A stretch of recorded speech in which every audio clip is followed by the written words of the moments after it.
Assalamualaikum warahmatullahi wabarakatuh. Kami dari kelompok 2 kelas A Bioteknologi akan mempresentasikan hasil diskusi kami mengenai materi bioteknologi bidang tanaman yang akan disampaikan pertama oleh rekan saya yaitu Yuni Sadikin. Baik, Assalamualaikum warahmatullahi wabarakatuh. Saya Yuni Sadikin, MPM 1713024001, akan menjelaskan materi mengenai bioteknologi tanaman di bagian yang pertama ini. Nah, sebelum kita lebih lanjut membahas mengenai bioteknologi tanaman, kita harus mengetahui apa itu pengertian dari bioteknologi tanaman. Nah, teman-teman mungkin tidak asing dengan beberapa perusahaan pertanian besar yang ada di Indonesia.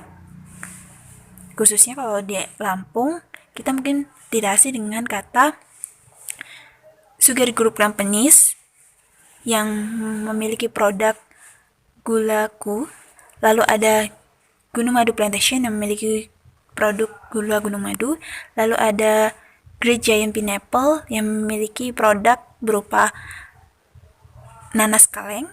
Nah, itu semua merupakan salah satu perusahaan yang memanfaatkan bioteknologi tanaman untuk keberlangsungan perusahaannya. Nah, biasanya digunakan di perusahaan-perusahaan itu untuk mengatasi serangga, penyakit, gulma, atau untuk menaikkan produktivitas dari si tanaman. Nah, sebenarnya kalau bioteknologi tanaman itu adalah teknologi pemuliaan yang canggih dan memungkinkan pemulihan tanaman untuk secara tepat mengendalikan sifat yang menguntungkan ke dalam tanaman. Nah, untuk mengatasi serangga, penyakit, gulma, dan untuk menaikkan produktivitas dari tanaman itu sendiri. Lalu, apa sih peran dari bioteknologi tanaman? Nah, peran dari bioteknologi tanaman ini pastinya dia menghasilkan tanaman pangan dengan kandungan gizi yang lebih tinggi. Lalu, tanaman yang tahan terhadap serangga hama dan tanaman yang menghasilkan senyawa bermanfaat sehingga dapat dijadikan sebagai obat herbal tanaman. Nah, lalu apa sih peran bioteknologi tanaman dalam bidang pertanian? Nah, mungkin sudah disinggung tadi di awal ya. Nah, ini banyak petani-petani ataupun perusahaan-perusahaan yang menggunakan bioteknologi untuk mengatasi masalah-masalah mereka yang biasanya ada di hama tanaman, waktu panen yang lama, hasil panen yang kurang baik, lahan yang kurang, serta variasi benih yang sedikit. Nah, dengan adanya bioteknologi tanaman ini, mereka terbantu dengan menyelesaikan masalah-masalah di bidang pertanian dan beberapa manfaat lainnya, seperti yang sudah disebutkan tadi. Begitu. Lalu, apa sih jenis-jenis bioteknologi tanaman? Mungkin tidak asing ada yang mengenal mengenai rekayasa genetika dan kultur jaringan. Nah, lalu sebenarnya bagaimana sih rekayasa genetika dan kultur jaringan ini sebagai jenis dari bioteknologi tanaman? Selengkapnya akan dijelaskan oleh teman saya. Baik, di sini saya Fitra Arif Mustafa. Saya akan melanjutkan penjelasan dari saudari Yuni. Di sini saya akan menjelaskan tentang rekayasa genetika. Di dalam bioteknologi, rekayasa genetika ini merupakan suatu proses memanipulasi gen dari suatu organisme yang diharapkan dapat memunculkan suatu organisme atau individu baru yang lebih baik daripada sebelumnya. Kemudian, secara tradisional, seperti pemeliharaan tanaman dan rekayasa genetika ini sebenarnya telah dilakukan sejak zaman dahulu oleh para petani. Melalui proses penyilangan atau perbaikan tanaman, itu merupakan suatu proses rekayasa genetika secara tradisional. Kemudian, seperti yang kita ketahui bahwa penyilangan dan seleksi tanaman itu bertujuan untuk mencari tanaman yang lebih baik kualitasnya, lebih besar, lebih kuat, dan juga lebih tahan terhadap penyakit. Kemudian fungsi rekayasa genetika sebagai teknik yang dilakukan untuk mengkombinasikan gen yang sudah ada dalam suatu makhluk hidup sehingga gennya dapat menjadi berubah. Rekayasa genetika ini ditujukan agar kita dapat mendapatkan individu atau organisme baru yang lebih baik, di mana hal tersebut dapat menunjang atau dapat dimanfaatkan oleh manusia. Kemudian gen yang telah direkayasa itu, susunannya itu dapat menyebabkan suatu perubahan pada makhluk hidup, yang dalam hal itu akan menjadi akan menjadikan nilai dari suatu organisme atau individu itu menjadi lebih tinggi. Seperti yang kita ketahui bahwa rekayasa genetika ini merupakan manipulasi gen. Nah, di situ dalam suatu prosesnya maka akan dilakukan perubahan-perubahan genetik dari suatu gen organisme yang sudah ada sebelumnya. Saya Fitri Nurfatona, NPM 1713024009 akan membahas materi teknik rekayasa genetika, prinsip rekayasa genetika, dan manfaat rekayasa genetika. Baik, saya Fitri Nurfatona akan melanjutkan penjelasan mengenai teknik rekayasa gen. Adapun tahap-tahap rekayasa genetika adalah sebagai berikut. Yang pertama, mendapatkan gen yang diinginkan atau gen yang diinginkan dari suatu individu dipotong dengan enzim endonuklease restriksi. Kemudian, enzim ligase membantu proses penyambungan gen atau DNA. Setelah itu, vektor yang sudah membawa gen titipan dimasukkan ke dalam inang. Kemudian, vektor dalam sel inang ditumbuhkan. Selanjutnya, isolasi produk dari inang, dan yang terakhir penyempurnaan produk. Bisa dilihat pada gambar, ada dua teknik. Yang pertama itu konvensional, kemudian yang ketiga ini dengan rekayasa genetik. Nah, dengan pemuliaan tanaman konvensional ini didasarkan pada perbanyakan seksual tanaman. Timbul tanaman baru yang tidak dimodifikasi secara genetik. Sedangkan modifikasi genetik, gambar yang ujung, ini dengan memotong dan menempelkan DNA dari satu tanaman ke tanaman lain dengan menggunakan misalnya agrobakterium. Nah, tanaman baru ini yang dibuat adalah organisme yang dimodifikasi secara genetik atau GMO. Kemudian selanjutnya, prinsip rekayasa genetika. Prinsip dasar rekayasa genetika adalah penyisipan informasi genetika ke dalam organisme, replikasi gen, pembelahan atau duplikasi sel dan DNA. Mutagenesis atau mutasi gen baik yang spontan maupun dengan induksi, DNA rekombinan, dan pengklonan gen. Prinsip dasar teknologi rekayasa genetika adalah memanipulasi atau melakukan perubahan susunan asam nukleat dari DNA atau gen, atau menyelipkan gen baru ke dalam struktur DNA organisme penerima.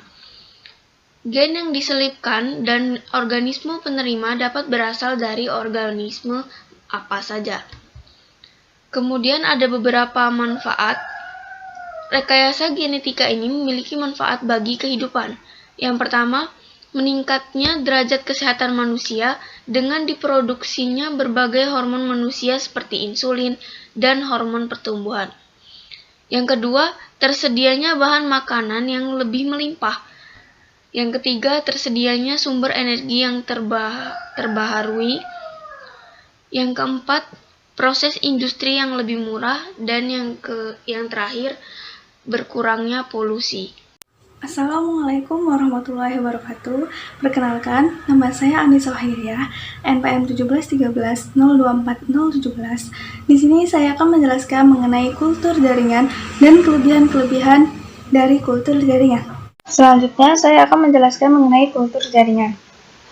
Kultur jaringan adalah suatu metode untuk mengisolasi bagian dari tanaman seperti protoplasma sel, jaringan, organ, serta menumbuhkannya dalam kondisi aseptik, sehingga bagian-bagian tersebut dapat memperbanyak diri dan bergenerasi menjadi tanaman utuh kembali. Perbanyakan tanaman melalui kultur jaringan sangat berbeda dibandingkan dengan perbanyakan secara konvensional, karena perbanyakan melalui kultur jaringan memungkinkan perbanyakan tanaman dalam skala besar dengan waktu yang relatif lebih cepat. Teknik kultur jaringan menekankan lingkungan yang sesuai agar eksplan dapat tumbuh dan berkembang. Salah satu faktor penentu keberhasilan pelaksanaan kerja kultur jaringan adalah pemberian nutrisi dalam jumlah dan perbandingan yang benar pada medium kultur. Pemilihan medium tergantung pada jenis tanaman yang digunakan, tujuan, serta perhitungan masing-masing peneliti. Kultur jaringan akan lebih besar persentase keberhasilannya bila menggunakan jaringan meristem. Jaringan meristem adalah jaringan muda yang terdiri dari sel-sel yang selalu membelah. Salah satu bagian jaringan meristem pada tanaman terdapat pada bagian tunas. Eksplan berupa tunas pucuk merupakan eksplan yang paling tinggi presentasinya menghasilkan plantlet, terutama jika ditumbuhkan pada media tanpa auksin. Menurut Dean Yunita, tunas yang akan dijadikan eksplan harus berasal dari pohon induk yang fisiknya sehat. Selain itu, eksplan harus melalui tahap sterilisasi terlebih dahulu. Kelebihan kultur jaringan. Yang pertama, tanaman dapat diperbanyak setiap saat tanpa tergantung musim. Kedua, daya multiplikasi tinggi dari bahan tanaman yang kecil. Tanaman yang dihasilkan seragam. Dan yang terakhir, tanaman yang dihasilkan bebas penyakit, terutama bakteri dan cendawan. Kultur jaringan dengan teknik in vitro memiliki banyak kelebihan, yakni tanaman dapat diperbanyak setiap saat tanpa tergantung musim karena dilakukan di ruang tertutup. Daya multi aplikasi tinggi dari bahan tanaman yang kecil, tanaman yang dihasilkan seragam dan bebas penyakit terutama bakteri dan cendawan. Jenis tanaman yang diperbanyak dengan teknik kultur jaringan ditujukan terutama bagi tanaman yang menghadapi masalah seperti daya perkecambahan bijinya rendah, tanaman hibrida yang tertua jantan yang tidak steril, tanaman langka, dan tanaman yang selalu diperbanyak dengan cara vegetatif. Saya Hikmawati, NPM 17130240023 akan menjelaskan tentang kekurangan kultur jaringan, media kultur jaringan, dan syarat-syarat untuk melakukan kultur jaringan. Di sini ada kekurangan kultur jaringan, yaitu dia itu membutuhkan biaya awal yang relatif tinggi untuk laboratorium dan bahannya. Kemudian dibutuhkan pula keahlian khusus untuk melaksanakan kultur jaringan di dalam laboratorium. Kemudian bahan tanaman masih banyak yang mengandung bakteri dan cendawan. Kemudian ada media kultur jaringan. Di sini media kultur jaringan media tanam yang terdiri dari berbagai komponen dan unsur hara dan sebagainya. Media tanam pada kultur jaringan berisi kombinasi asam amino esensial, garam-garam, vitamin, larutan buffer, dan sumber energi atau glukosa. Media tanam kultur jaringan itu terdiri dari media cair dan media padat. Media cair digunakan untuk menumbuhkan eksplan bentuk PLB atau protocorn like body, yaitu eksplan yang akan tumbuh jaringan seperti kalus berwarna putih. Dan yang kedua itu ada media padat. Dia digunakan untuk LB sampai planet. Contoh media untuk kultur jaringan itu Heller, Linsmeyer, dan Scott, Gamberg, Murasek. Media yang dapat digunakan kultur jaringan ini belum dapat dipastikan karena faktor yang berpengaruh, seperti jenis tanaman yang dikulturkan, umur tanaman induk, jenis eksplan yang digunakan, kebutuhan atur tumbuh, dan proses yang dilakukan dalam kultur jaringan. Kemudian ada beberapa syarat yang harus dilakukan dalam kultur jaringan. Yang pertama yaitu pemilihan eksplan sebagai bentuk halus. Syarat-syarat tumbuhan eksplan yang pertama, jaringan tersebut sedang aktif pertumbuhannya dan diharapkan masih terdapat tumbuh yang masih aktif sehingga selanjutnya. Kemudian, eksplan yang diambil berasal dari bagian daun, akar, mata tunas, puncuk, ujung batang, dan umbi yang dijaga kelestarian. Kemudian, eksplan diambil dari bagian yang masih muda. Itu jadi bila ditusuk pisau dia akan terasa lunak sekali.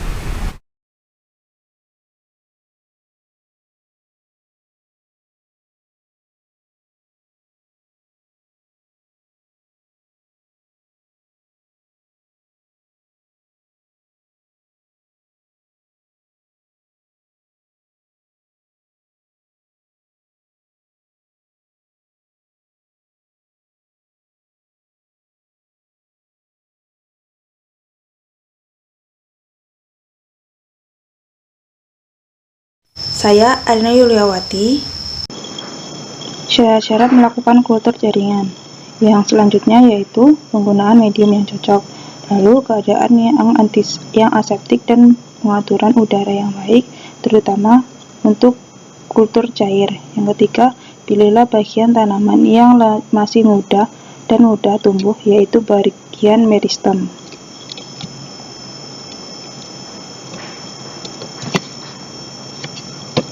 Lalu yang selanjutnya, tahapan pembuatan kultur jaringan. Yang pertama, tahap persiapan kultur jaringan. Yang selanjutnya, inisiasi kultur. Yang ketiga, sterilisasi atau pensterilan agar tidak ada mikroba lainnya atau zat-zat lainnya yang tidak dibutuhkan atau tidak diinginkan. Yang keempat, multiplikasi atau perbanyakan propanggul.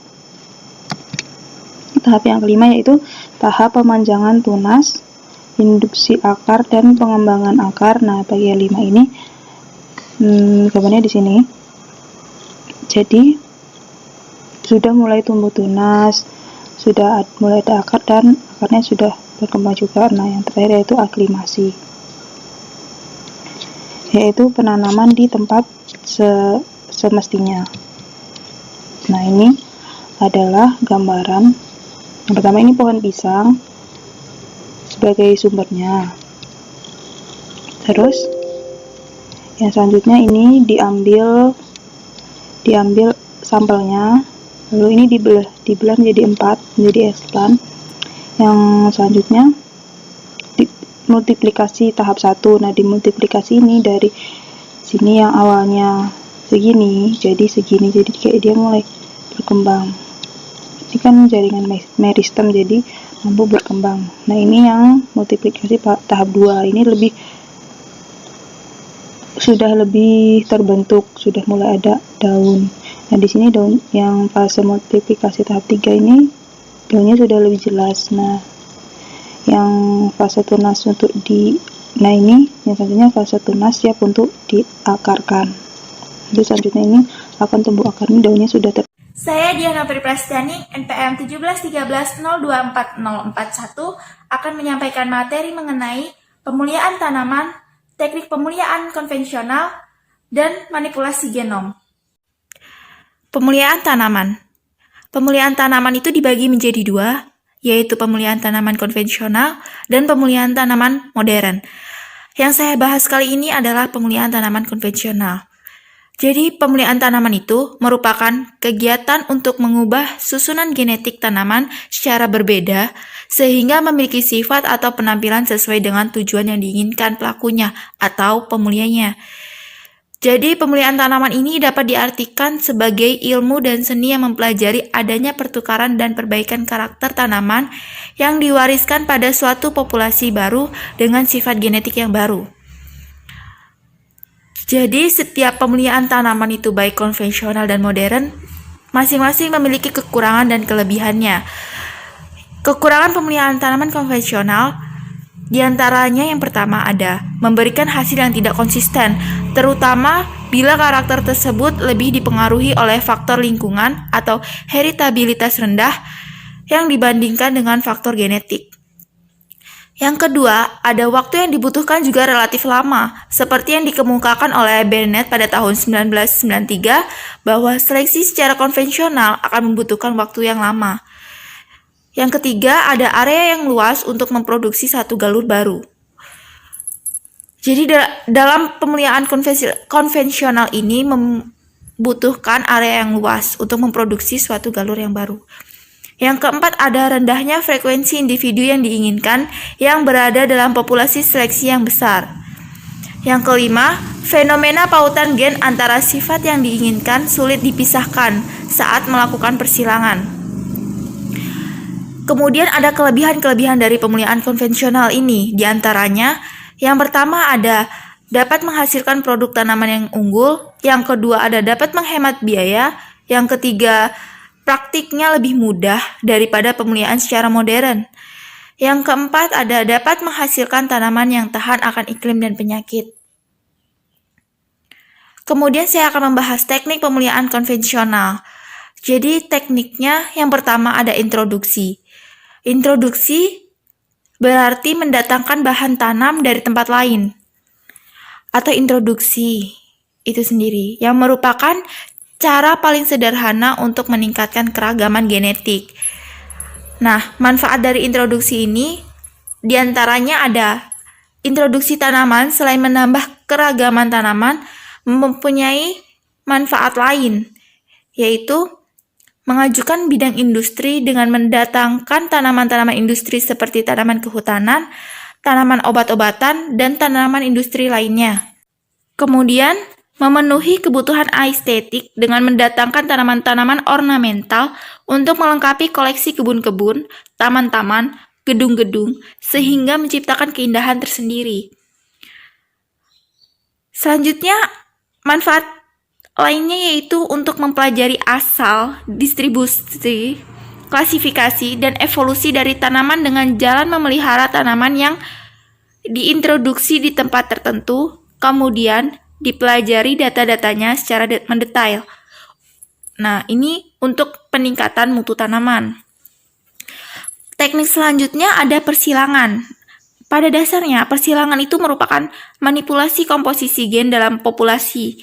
Keberhasilan persilangan memerlukan prasyarat pemahaman akan proses reproduksi tanaman yang bersangkutan. Jadi sesuai dengan hubungan kekeluargaan tanaman yang akan disilangkan, ada beberapa macam persilangan, yaitu persilangan intravarietal, persilangan intervarietal, persilangan interspesifik, persilangan intergenerik, dan persilangan introgesif. Teknik selanjutnya yaitu manipulasi genom. Yang termasuk dalam cara ini adalah semua manipulasi ploidi, baik penggadaan genom atau set kromosom maupun perubahan jumlah kromosom. Yang keempat ada teknik transfer gen atau transformasi DNA. Cara transfer gen yakni dengan menyisipkan gen dari organisme lain ke dalam DNA tanaman untuk tujuan tertentu. Nah, nanti tanaman yang dihasilkan biasanya mendapat sebutan sebagai tanaman transgenik. Teknik selanjutnya yaitu pemuliaan dengan bantuan mutasi. Pemuliaan tanaman dengan bantuan mutasi atau yang dikenal pula sebagai pemuliaan tanaman mutasi merupakan teknik yang pernah cukup populer untuk menghasilkan variasi-variasi sifat baru. Nah, di sini ada macam-macam mutasi. Yang pertama ada mutasi gen, yang kedua ada mutasi genom, yang ketiga ada mutasi kromosom, dan yang keempat ada mutasi plasmon dan plastidom. Nama saya Ninggi Sylvie Dewi, NPM 1713020045, akan menjelaskan mengenai pemuliaan dengan bantuan mutasi dan beberapa mutasi kromosom. Yang selanjutnya yaitu pemuliaan dengan bantuan mutasi. Pemulihan tanaman dengan bantuan mutasi atau dikenal juga sebagai pemulihan tanaman mutasi merupakan teknik yang pernah cukup populer untuk menghasilkan variasi-variasi sifat baru. Ada beberapa macam mutasi, yaitu yang pertama ada mutasi gen. Mutasi ini dapat terjadi baik pada jaringan vegetatif maupun generatif dari tanaman. Gen letaknya teratur dalam kromosom dengan pengaruh fisis-kemis, maka letak gen dalam kromosom secara spontan dapat berubah, sehingga menghadapi mutasi gen. Kemudian yang kedua yaitu ada mutasi genom. Pada peristiwa ini, jumlah genom individu mengalami perubahan dan mutasi genom selalu mengakibatkan gejala heteroploid atau ampidiploid ataupun aniploid, yaitu gejala terbentuknya individu poliploid di mana jumlah kromosomnya bukan merupakan kelipatan yang sempurna dari genom haploidnya.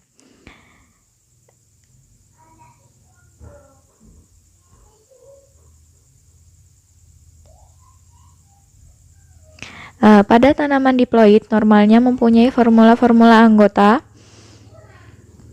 seperti nulisomik dengan simbol 2x-2 atau AB, kemudian monososik dengan simbol 2x-1 dalam kurung ABC dalam kurung AB, double monosomik, dan seterusnya. Dan yang ketiga yaitu ada mutasi kromosom. Pada mutasi kromosom ada beberapa macam, yaitu fragmentasi atau peristiwa terpecahnya kromosom. Yang kedua, translokasi, pertukaran segmen potongan kromosom. Kemudian ada inversi, terputusnya bagian kromosom dan tersusunnya kembali dengan arah terbalik. Yang keempat ada difisiensi, atau hilangnya bagian kromosom yang terletak pada ujung-ujungnya. Yang kelima ada delesi, hilangnya bagian kromosom yang di tengah. Dan yang terakhir ada duplikasi, penggandaan dari bagian kromosom. Kemudian, macam-macam mutasi yang terakhir yaitu ada mutasi plasmon dan plastidom. Pada persilangan resiprok, hibrid yang terjadi seringkali berbeda-beda, maka dapat ditarik kesimpulan bahwa plasma dan plastida mengambil bagian juga dalam proses keturunan. Suatu varietas tanaman apabila terjadi mutasi plasmanya akan berlainan warna, blontang-blonteng, atau daun disebabkan karena mutasi plastidom. Mutasi plasmon dan plastidom mempunyai prospek yang menarik dalam bidang hortikultural, terutama tanaman hias yang dikomersilkan.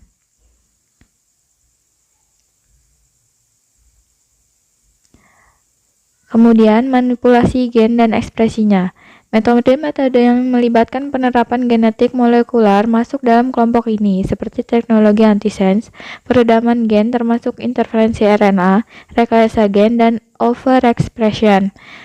Meskipun teknik-teknik ini telah diketahui berhasil diterapkan dalam skala percobaan, belum ada kultivar komersial yang dirilis dengan cara-cara ini. Warahmatullahi wabarakatuh. Saya Rudi Julianto, saya dari Pendidikan Biologi 2017, NPM 1713024046. Di sini saya akan menjelaskan mengenai identifikasi dan seleksi terhadap bahan pemuliaan inkonvensional dan strategi dalam pemuliaan inkonvensional. Yang pertama yaitu identifikasi dan seleksi terhadap bahan pemuliaan. Yang pertama adalah identifikasi keunggulan, yaitu usaha perluasan keanekaragaman akan menghasilkan banyak bahan yang harus diidentifikasi. Pertimbangan sumber daya menjadi faktor pembatas dalam menguji banyak bahan pemuliaan. Di masa lalu, identifikasi dilakukan dengan pengamatan yang mengandalkan naluri seorang pemulia dalam memilih beberapa individu unggulan. Program pemuliaan modern mengandalkan rancangan percobaan yang diusahakan seekonomis tetapi seakurat mungkin. Percobaan dapat dilakukan di laboratorium untuk pengujian genotip atau penanda genetik atau biokimia, di rumah kaca untuk penyaringan ketahanan terhadap hama atau penyakit, atau lingkungan di bawah optimal, serta di lapangan terbuka. Tahap ini dapat dilakukan terpisah maupun terintegrasi dengan tahap seleksi. Yang kedua yaitu seleksi. Banyak metode seleksi yang dapat diterapkan. Penggunaan masing-masing ditentukan oleh berbagai hal seperti moda reproduksi, heritabilitas, sifat yang menjadi target pemuliaan, serta ketersediaan biaya dan fasilitas, serta jenis kultivar yang akan dibuat. Tanaman yang dapat diperbanyak secara klonal merupakan tanaman yang relatif mudah proses seleksinya. Keturunan pertama hasil persilangan dapat langsung diseleksi dan dipilih yang menunjukkan sifat terbaik sesuai yang diinginkan. Yang ketiga yaitu evaluasi. Bahan-bahan pemuliaan yang telah terpilih harus dievaluasi atau diuji terlebih dahulu dalam kondisi lapangan karena proses seleksi pada umumnya dilakukan pada lingkungan terbatas dan dengan ukuran populasi kecil. Selanjutnya yaitu pemuliaan inkonvensional. Pemuliaan inkonvensional atau bioteknologi modern ditandai dengan penggunaan teknik biologi molekuler, sehingga rekayasa yang dilakukan dapat jauh lebih terarah sehingga hasil yang diperoleh dapat lebih atau sepenuhnya dikendalikan. Mereka molekuler ditentukan secara langsung pada materi genetik yaitu DNA itu sendiri. Dengan demikian hasil dari teknik ini secara total independen dari pengaruh lingkungan di mana materi tersebut ditanam. Pada akhir 2 dekade ini beberapa teknik ini telah dikembangkan yang mampu mengkarakterisasi materi genetik, menghasilkan variasi yang luas dari hal-hal baru yang menunjukkan keanekaragaman pada berbagai level perbedaan. Selanjutnya ada strategi dalam pemuliaan tanaman inkonvensional. yaitu yang pertama manipulasi gen atau bagian kromosom. Berbagai teknik yang tercakup di dalamnya diantaranya tiling, teknologi antisense, gen seleksi, teknologi RNAi, rekayasa gen, dan overexpression. Yang kedua yaitu transfer gen. Cara ini dikenal pula dengan transformasi DNA. Gen dari organisme lain disisipkan ke dalam DNA tanaman untuk tujuan tertentu.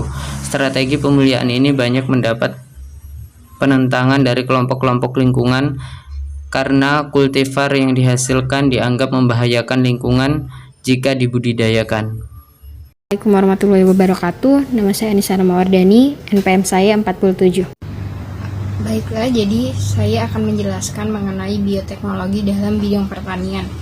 Jadi dengan hasil yang telah dibuktikan bahwa bioteknologi memiliki manfaat yang sangat membantu para petani. Dengan adanya bioteknologi, para ahli telah berhasil menghasilkan tanaman budidaya dengan kualitas lebih unggul. Selain itu, beberapa dari produk bioteknologi lain sangat berperan penting dalam bidang pertanian. Contohnya yang ada pada gambar tersebut itu salah satu hasil dari rekayasa genetik atau bioteknologi dalam bidang pertanian yang pastinya sangat bermanfaat. Kemudian produk bioteknologi dalam bidang pertanian antara lain ada kultur jaringan, hidroponik atau aeroponik, terus transgenik, kemudian pupuk hayati, biofilter, biodekomposer, biokontrol, dan biotransfer. Kemudian manfaat bioteknologi dalam bidang pertanian adalah menghasilkan keturunan dengan sifat yang unggul, meningkatkan pertumbuhan dan perkembangan tanaman, serta melipat gandakan hasil pertanian. Kemudian menghasilkan produk agribisnis yang berdaya saing tinggi, terciptanya tanaman yang tahan dalam berbagai hama serta kondisi, kemudian terciptanya tanaman yang dapat membuat pupuknya sendiri, kemudian mengurangi pencemaran lingkungan serta menekan biaya produksi. Assalamualaikum warahmatullahi wabarakatuh. Nama saya Puji Lestari, NPM 171302401. Saya akan menjelaskan tentang pengantar perkembangan bioteknologi dalam bidang pertanian, perkembangan bioteknologi dalam bidang pertanian, dan tanaman transgenik toleran salin. Pengantar perkembangan bioteknologi dalam bidang pertanian. Bioteknologi mulai diketahui sejak Anthony van Leeuwenhoek yang melakukan pengamatan bentuk sel pada tahun 1680 dan pengenalan konsep pewarisan sifat yang dilakukan oleh Gregor Mendel pada awal abad 20. Sejak dahulu, pemenuhan pangan sesungguhnya memicu manusia untuk bereksplorasi mencari sumber-sumber pangan lainnya. Ditambah pesatnya pertambahan penduduk dari waktu ke waktu, dengan itu mendorong naluri keingintahuan manusia untuk berkreasi mencari cara mudah memperoleh pangan dengan memakai kecerdasan akal dan tenaga. Dimulai sejak 5.000 sampai 10.000 tahun yang lalu, nenek moyang kita telah mengenal apa itu benih yang unggul atau hereditas yang merupakan cikal bakal dari bioteknologi bidang pertanian. Perkembangan bioteknologi dalam bidang pertanian. Dalam bidang pertanian, bioteknologi menggunakan sistem transgenik yang mulai dikembangkan. Namun, menuai penolakan dari berbagai pihak yang menyebabkan teknologi ini tidak pesat perkembangannya. Tanaman pertanian yang telah berhasil meningkatkan produksi dan kualitas melalui transgenik antara lain kapas dan jagung. Penggunaan marka molekular atau penanda molekuler untuk penyeleksi sifat yang diinginkan dari keturunan hasil persilangan dengan sifat-sifat yang tanaman berdasarkan DNA yang dimiliki tanaman akan mempercepat prosesnya. Tanaman transgenik toleran salin. Dengan teknologi kultur jaringan telah dapat dikembangkan tanaman transgenik toleran salin. Rekayasa genetika yang mentransfer gen dari padi liar yang toleran terhadap salin ke padi biasanya digunakan sebagai bahan pangan melalui fusi protoplasma. Dapat juga ditransfer dari sejenis jamur yang tahan salin kepada tanaman yang akan dijadikan tanaman transgenik. Beberapa tomat, melon, dan berli transgenik yang toleran dengan salin. Assalamualaikum warahmatullahi wabarakatuh. Perkenalkan, nama saya Meliani Putri, NPM 1713024053 akan menjelaskan tentang tanaman transgenik resisten hama, entomologi dan pemulihan tanaman. Tanaman transgenik resisten hama. Perakitan tanaman transgenik resisten hama umumnya mempergunakan gen dari Bacillus thuringiensis. Dalam program perakitan tanaman transgenik diperlukan kerjasama antar peneliti dari berbagai disiplin ilmu seperti disiplin ilmu serangga atau entomologi, kultur jaringan, biologi molekuler, dan pemulihan tanaman. Berikut peran masing-masing disiplin ilmu dalam perakitan tanaman transgenik resisten hama. Entomologi. 1. Penentuan jenis hama target dan gen tahan yang akan digunakan. 2. Konfirmasi ketahanan tanaman transgenik tahan hama target. Yang ketiga, perakitan teknologi THT tanaman transgenik. Kultur jaringan. Yang pertama, penyediaan sel atau jaringan target. Yang kedua, transformasi dan seleksi. Yang ketiga, regenerasi sel atau jaringan transgenik.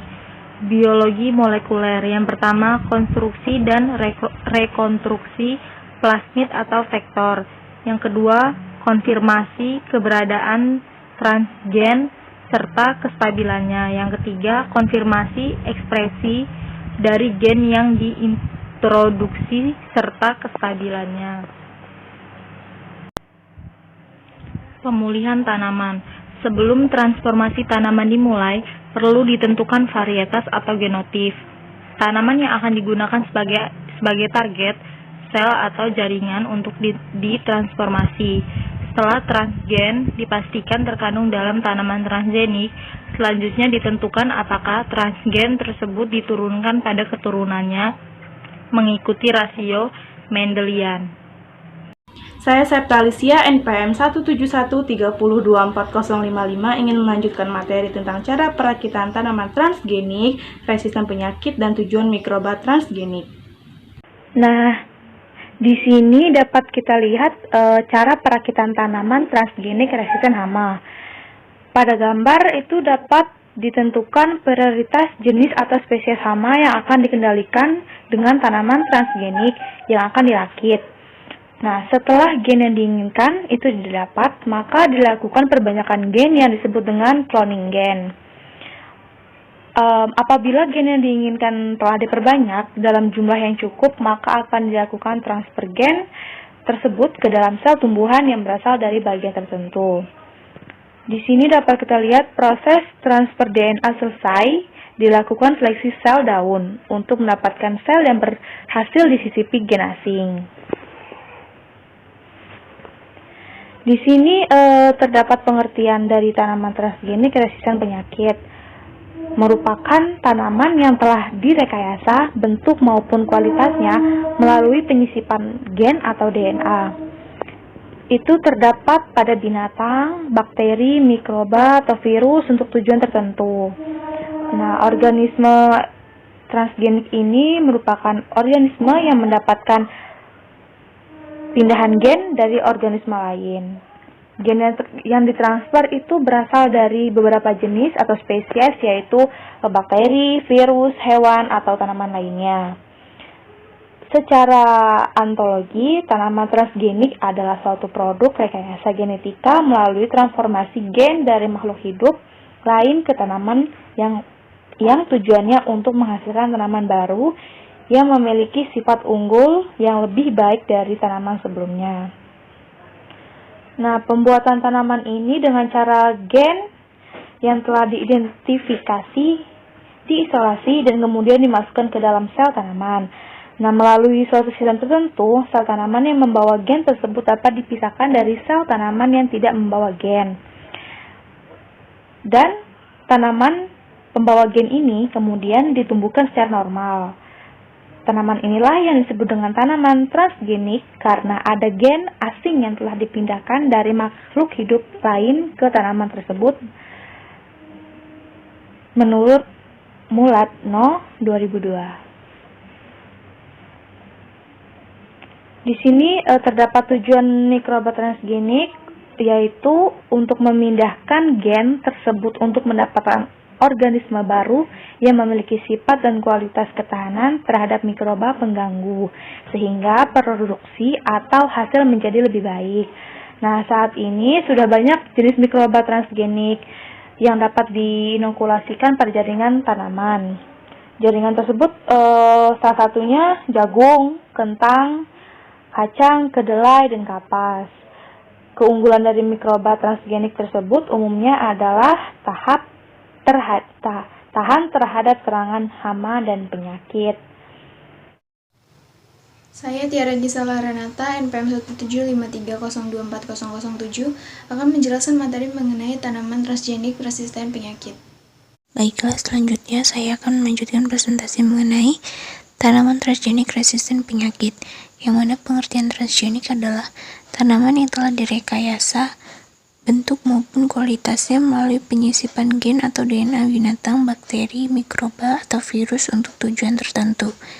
Kemudian, secara ontologi, tanaman transgenik adalah suatu produk hasil rekayasa genetika melalui transformasi gen dari makhluk hidup lain ke dalam tanaman yang tujuannya untuk menghasilkan tanaman baru yang memiliki sifat unggul yang lebih baik dari tanaman sebelumnya. Pembuatan tanaman transgenik adalah dengan cara gen yang telah diidentifikasi, diisolasi, dan kemudian dimasukkan ke dalam sel tumbuhan. Melalui sistem tertentu, sel tanaman yang membawa gen tersebut dapat dipisahkan dari sel tanaman yang tidak membawa gen. Tanaman pembawa gen ini kemudian ditumbuhkan secara normal. Tanaman inilah yang disebut sebagai tanaman transgenik karena ada gen asing yang telah dipindahkan dari makhluk hidup lain ke tanaman tersebut.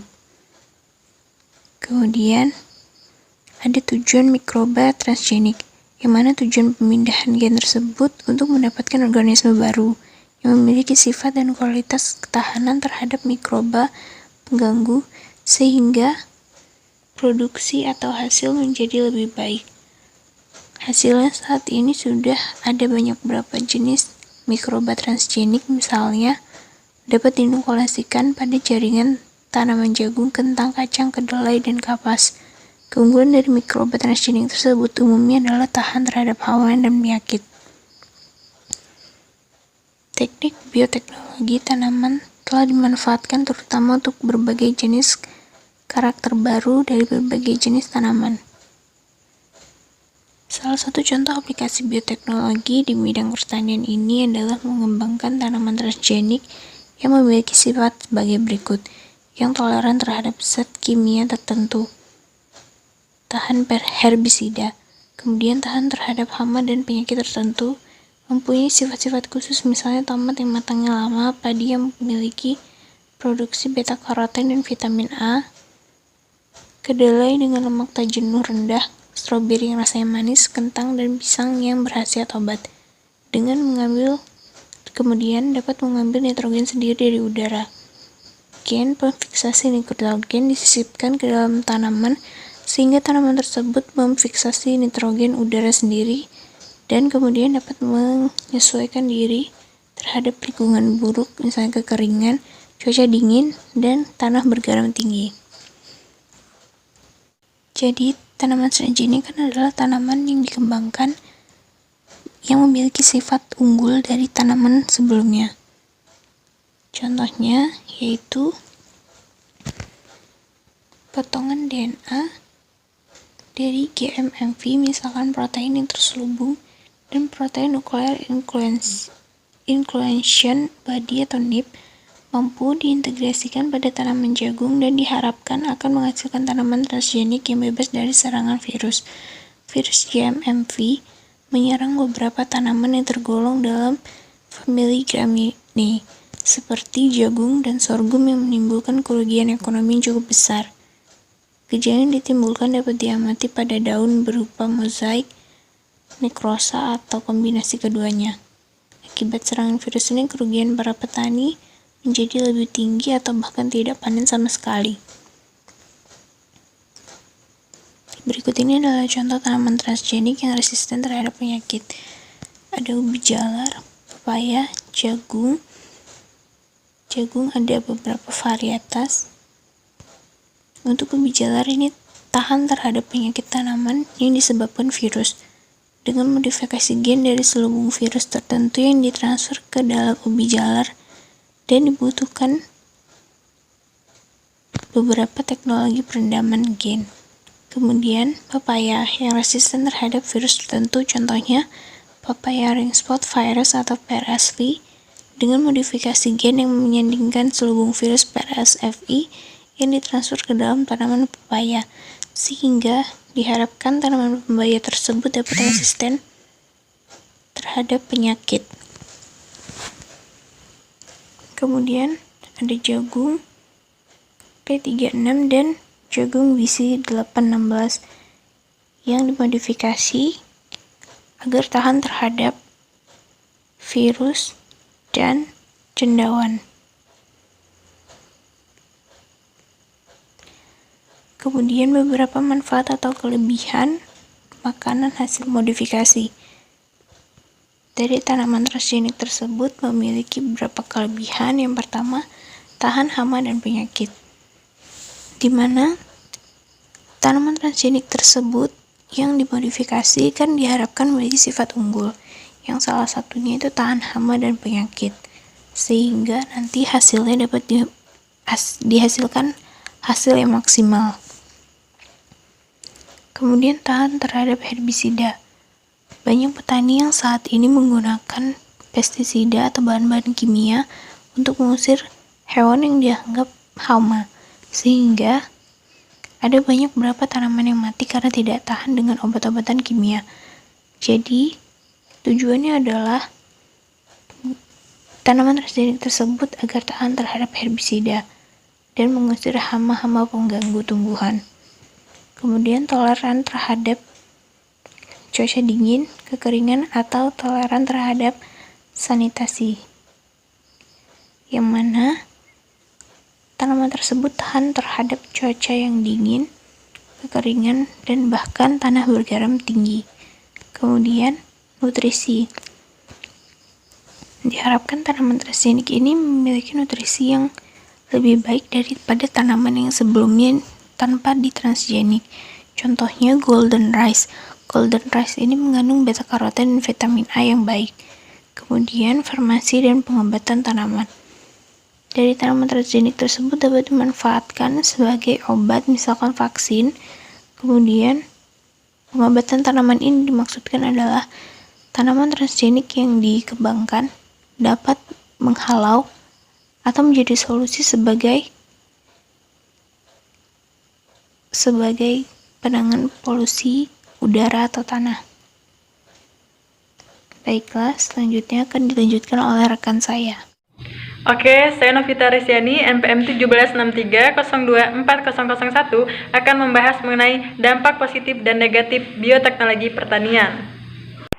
Baiklah, saya Novita Risyani akan melanjutkan presentasi dari teman saya, yaitu materi dari dampak positif bioteknologi pertanian, di mana selain memiliki manfaat, bioteknologi ini juga memiliki pengaruh dan dampak yang secara langsung maupun tidak langsung. Tujuan dari bioteknologi sendiri memecahkan permasalahan global, misalnya ketahanan pangan maupun ke arah pemenuhan kebutuhan manusia. Nah, di sini dapat kita lihat ada dampak positif bioteknologi pertanian. Yang pertama, bidang pertanian, semakin canggih suatu alat dan teknologi, maka semakin bagus dan modern dalam pengerjaan suatu pertanian. Nah, bioteknologi telah memberikan berbagai kemudahan yang luar biasa, baik itu dalam meningkatkan hasil panen, padi dapat memupuk sendiri, maupun membajak sawah tidak perlu menggunakan sapi lagi atau kerbau. Nah, karena ada alatnya yang tersendiri. Selain itu pula mendapatkan tanaman yang unggul dan terbebas dari berbagai hama. Kemudian sehingga bioteknologi ini telah membangun pertanian menjadi lebih baik. Yang kedua, membangun suatu keanekaragaman hayati adalah hal yang penting. Oleh sebab itu, diperlukan rekayasa genetika dalam perkembangan industri bioteknologi. Membangun gen kualitas unggulan, hewan dengan genotip maju memperbaiki permasalahan yang terdapat pada kekurangan pangan. Dan yang ketiga, bioteknologi ini secara umum, bahan pangan di Indonesia pada hakikatnya masih kurang, baik itu protein maupun vitamin. Nah, dengan bioteknologi ini sendiri diharapkan untuk mampu mengatasi kekurangan tersebut, serta membangun makanan yang berkualitas untuk kesejahteraan manusia. Misalnya bahan pangan yang dapat diproduksi lebih cepat, singkat, dan memerlukan ruang yang sederhana, tidak terlalu luas. Nah, kemudian selain 3 ini yang telah saya sebutkan, ada lagi. Jadi dampak positifnya itu, bioteknologi ini membangun dan menyediakan sumber energi, misalnya suatu biogas. Kemudian bioteknologi ini telah membantu untuk menghasilkan senyawa organik, seperti alkohol, gula, bahan makanan, vitamin, protein, kemudian karbohidrat. Dan yang terakhir itu, dampak positif dari bioteknologi ada untuk memperbaiki lingkungan yang telah rusak sehingga lingkungan menjadi lebih baik. Nah, selain dampak positif yang saya sebutkan tadi, yang telah saya jelaskan, tentu ada dampak negatif dari bioteknologi pertanian ini. Nah, di sini dapat kita lihat dampak negatif dari bioteknologi pertanian ini. Yang pertama, di bidang pertanian tersendiri akan menimbulkan hama baru yang lebih kebal terhadap teknologi pestisida yang ada. Kemudian yang kedua, penggunaan pupuk berlebihan dan tidak sesuai takaran dapat merusak lingkungan yang ada, sebab pupuk ini pun itu mengandung bahan kimia yang berbahaya. Kemudian yang terakhir, membutuhkan keahlian khusus dalam penggunaan alat-alat bioteknologi modern sehingga memerlukan tenaga ahli dan penggunaan alat yang tepat. Baiklah, sekian presentasi dari kelompok kami. Jika ada salah kata kami mohon maaf. Terima kasih atas perhatiannya. Assalamualaikum warahmatullahi wabarakatuh.